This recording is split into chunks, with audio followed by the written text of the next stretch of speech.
साथीहरु नमस्ते सबैजनालाई मेरो युट्युब च्यानलमा। आज चाहिँ हामी काठमाडौँ आएको 4 दिन भइसक्यो। 4 दिनको बादमा चाहिँ आज हामी बौद्ध घुम्न जाँदैछौँ। 4 जना दिदीहरुसँग बौद्धको भिडियोहरु चाहिँ भरे म खिचेर मेरो युट्युब च्यानलमा लगाउने छु, सबैजनालाई देखाउने छु। सबैजनाले माया गरिदिनु होला है त। अहिले चाहिँ म लागेको ल, बाइ बाइ। फाइनली बौद्ध आइपुग्यो। बौद्ध चाहिँ एकदमै हाई अहिले भनिदिनु। अनि अरू के किन्नु? आज चाहिँ हामी बौद्धतिर घुम्न आएको छौँ। बसेको बौद्धभित्र अब कता जानुपर्ने हो? जुत्ता खोल्नुपर्ने रहेछ। ओके, कता खोलौँ त? यता ल अगर भन्नुस् त। जुत्ता नखोली जान्छु भन्छ।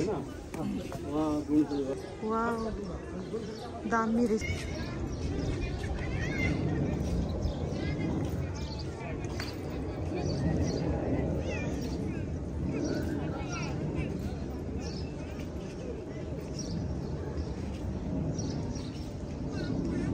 घुम्नलाई आएको भन्नुपर्छ, तर गर्मी धेरै गर्मी छ।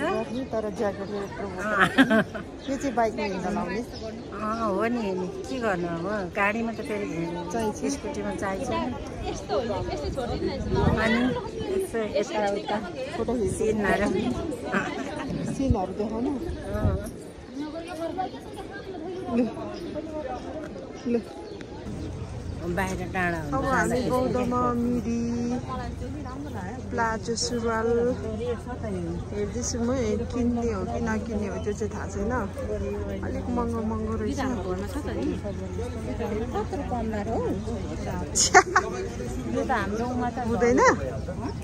हुँदैन हामीलाई त्यो त राम्रो लागेन मलाई चाहिँ। रातो चाहिँ तपाईँलाई चाहिँ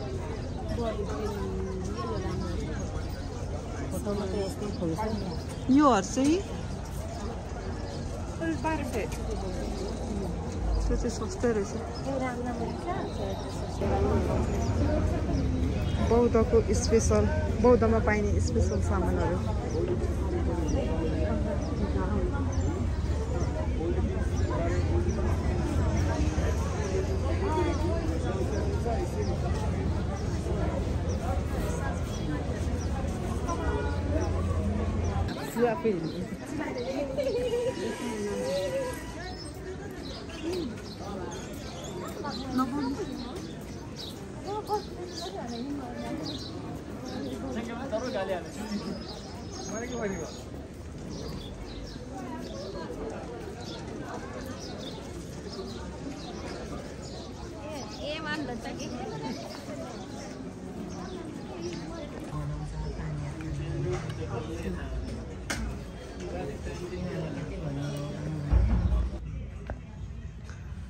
बेसमार्कमा, काठमाडौँको बेसमार्कमा कपडा हेर्न आएको साथी। ल यो गरिदिनु ल।